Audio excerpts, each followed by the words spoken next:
Hello. नमस्ते। कैसे हैं आप सब। आज की हमारी कहानी है अहंकारी बीवी। चलिए दोस्तों, कहानी शुरू करते हैं। विशाल, मैं तुमको कितनी लड़कियों की फोटो दिखा चुकी हूँ और तुम हो कि तुमको कोई लड़की पसंद ही नहीं आती।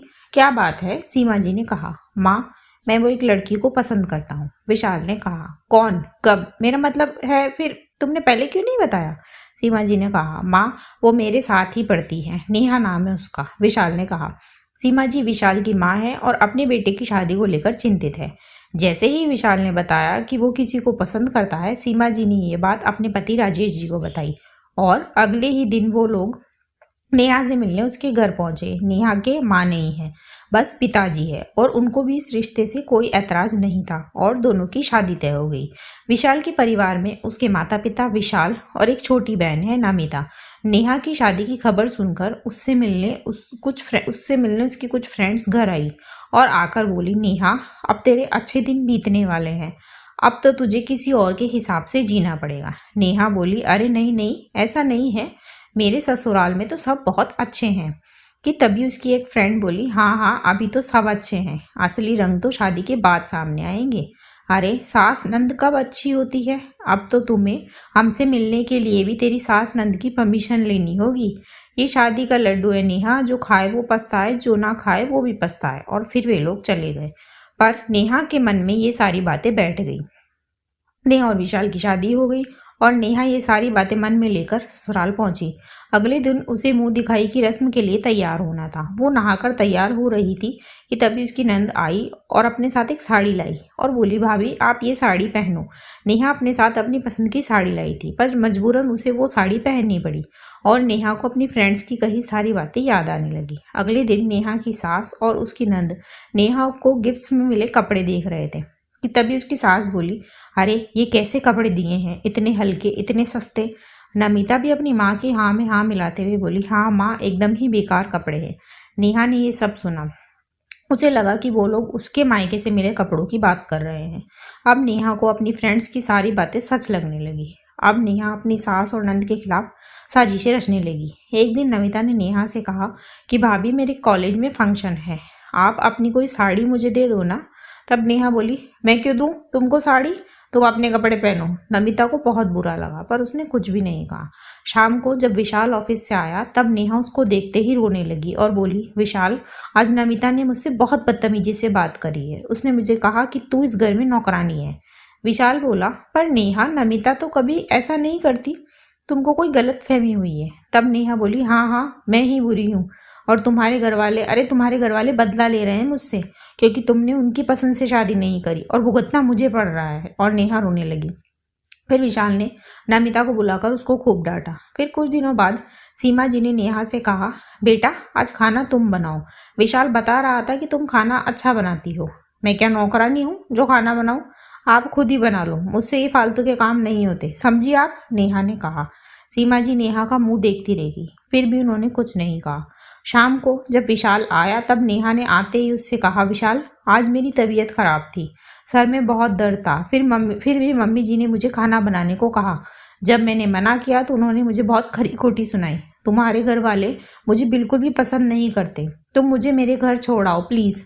तब विशाल ने कहा, क्या मम्मी ऐसा करेगी? मैंने सोचा भी नहीं था। तुम रुको, मैं अभी मम्मी से बात करता हूँ। और बोलकर विशाल अपनी माँ के पास गया और बोला, मम्मी ये सब क्या है? नेहा की अगर तबीयत खराब थी तो आप खाना नहीं बना सकती थी? इसके आने से पहले भी तो आप ही खाना बनाती थी ना, अब क्या हो गया आपको? अरे बेटा, पर बहू ने मुझे बताया ही नहीं कि उसकी तबीयत खराब है, सीमा जी ने कहा। तब विशाल ने कहा, क्या मतलब है आपका? नेहा झूठ बोल रही है, अगर आपको वो पसंद नहीं थी तो पहले ही बता देते। कहकर विशाल अपने रूम में आ गया। अब ये सब रोज होने लगा। नेहा दिन भर अपने रूम में बैठी रहती और शाम को जब विशाल आता तो उसे उल्टा सीधा बोलकर वो घर में कलेश कराती। इसलिए अब घर में कोई भी उसे कुछ नहीं कहता। खैर, एक दिन सीमा जी और नमिता घर पर नहीं थे। नेहा सो रही थी तो विशाल अपने पापा से बोलकर गया कि पापा, जब नेहा उठे तो उसे बता देना कि आज मेरे ऑफिस के कुछ दोस्त डिनर पर आएंगे, उनको नेहा से भी मिलना है, तो वो डिनर में कुछ अच्छा सा बना कर रखे। उसके पापा ने कहा, ठीक है। जब नेहा उठी तो उन्होंने कहा, नेहा, आज विशाल के ऑफिस से कुछ लोग आ रहे हैं, तुम यहीं रहना और डिनर में कुछ अच्छा सा बना लेना, विशाल ने कहा है। नेहा जानती थी कि घर में उसके ससुर ही है और कोई नहीं, तो उसने कहा मैं कुछ नहीं बनाने वाली, मैं कोई नौकरानी नहीं हूँ जो सबके सब ऑर्डर देते रहते हो। अगर कोई आ भी रहा है तो खाना बाहर से ऑर्डर कर देना, मैं अपनी फ्रेंड्स के साथ मॉल में जा रही हूँ। फिर नेहा ने अपने ससुर के फ़ोन से ही खाना ऑर्डर कर दिया। शाम को जब सब लोग आए तो नेहा घर पर नहीं थी। जब नेहा लौट कर आई तब विशाल ने उससे पूछा, कहाँ गई थी तुम? अरे मेरी फ्रेंड्स के साथ थी, इतनी क्या आफत आ गई जो तुम ऐसे चिल्ला रहे हो? नेहा ने कहा। तब विशाल ने कहा, मेरे फ्रेंड्स आए थे तुमसे मिलने, पर तुम तो घर पर ही नहीं थी। पापा ने तुमको रुकने को कहा फिर भी तुम चली गई, मेरी इज्जत का जरा भी ख्याल नहीं है तुमको। तब नेहा ने कहा, क्या? पर मुझे तो पापा ने रुकने को कहा ही नहीं, अगर कहते तो मैं ऐसा करती बताओ? तुम्हारे घर वाले मुझे जरा भी पसंद नहीं करते, अब हम दोनों में लड़ाई करवाना चाहते हैं, तुम मुझे मेरे घर छोड़ाओ प्लीज़। फिर विशाल ने अपने पापा को बुलाया। पापा, पापा। हाँ विशाल बोलो, राजीव जी ने कहा। तब विशाल ने कहा कि पापा, नेहा तो कह रही है कि आपने उसे बताया ही नहीं कि मेरे ऑफिस से लोग आने वाले हैं। तब राजीव जी ने कहा, तुमको क्या लगता है बेटा, तुम्हारा बाप झूठ बोल रहा है? रुको, मैं तुमको सबूत दिखाता हूँ। फिर राजीव जी ने अपने फ़ोन में एक वीडियो चला दी जिसमें नेहा अपने ससुर को मना कर रही है खाना बनाने को। इसे देख करके नेहा शॉक्ड रह गई और विशाल को भी अब सब समझ में आ गया। फिर राजीव जी ने कहा, यही नहीं बेटा, इससे पहले भी इसने जितनी बार हमारी शिकायत तुमसे करी है हर बार इसी की गलती थी। और बोलकर राजीव जी वहाँ से चले गए। फिर विशाल बोला, नेहा इतना बड़ा झूठ बोला तुमने मुझसे, और मैं तुम्हारे लिए अपने घर वालों से लड़ता रहा। तब नेहा ने रोते हुए कहा, विशाल आई एम सॉरी, पर मुझे ये सब करने को तुम्हारे घर वालों ने ही मजबूर किया था।